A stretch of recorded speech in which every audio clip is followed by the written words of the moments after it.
মিশো থেকে অর্ডার করেছিলাম কয়েকটা কুর্তি এই গরমে পরার জন্য, তো সেগুলোই চলে এসেছে। চলো এগুলোকে এখন আনপ্যাক করা যাক।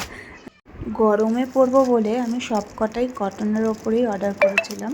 আর এই ফার্স্টের যে কুর্তিটা ওপেন করছি এটা ছিল ব্লু কালারের ওপরে প্রিন্টেড, কিন্তু এটার কোয়ালিটিটা আমার খুব একটা ভালো লাগেনি। মানে এটার মধ্যে একটু মিক্স ছিল কটনের সাথে টেরিকট টাইপের, তো এটার কোয়ালিটিটা ভালো লাগেনি বলে এটাকে আমি এক্সচেঞ্জ করেছিলাম। বাদবাকি আর যে দুটো কুর্তি ছিল ওই কুর্তি দুটো বেশ ভালো এসেছিলো। এটার ছবিতেও যেরকম মানে আমি দেখেছিলাম সেরকম আসেও নি, তো আমার খুব একটা পছন্দ হয়নি বলে এটা আমি রিটার্ন করেছিলাম। আর এটার দাম ছিল ওই 255 টাকা মতন, বাট কোয়ালিটিটা একদমই এটার ভালো লাগেনি।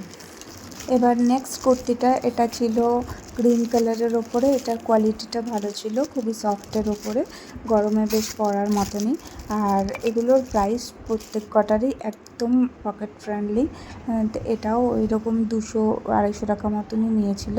আর এটার স্লিভস ছিল 3/4 ওপরে। সব কটা কুর্তি স্লিভস 3/4, মানে আমি 3/4 ছাড়া পরি না, তো এই কুর্তিটা আমার খুব পছন্দ হয়েছে। নেক্সট এই কুর্তিটা ছিল রেডের ওপরে। এটার কোয়ালিটি তো আরও ভালো, একদম গায়ের সাথে মিশে থাকে, কটন রেয়ন মিক্স, কিন্তু কোয়ালিটিটা সত্যিই খুব ভালো। আর এটাও 3/4 ওপরে ছিল। কালারটা তো খুবই সুন্দর, প্রিন্টটাও খুব সুন্দর, কালারটাও খুব সুন্দর। আর এটা আমার পরাও হয়ে গেছে।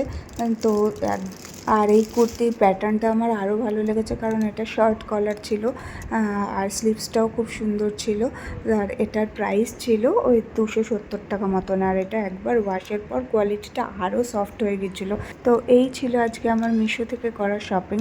তো কুর্তিগুলোর লিঙ্ক লাগলে অবশ্যই কমেন্ট বক্সে কমেন্ট করো, আমি লিঙ্ক দিয়ে দেবো। চলো টাটা।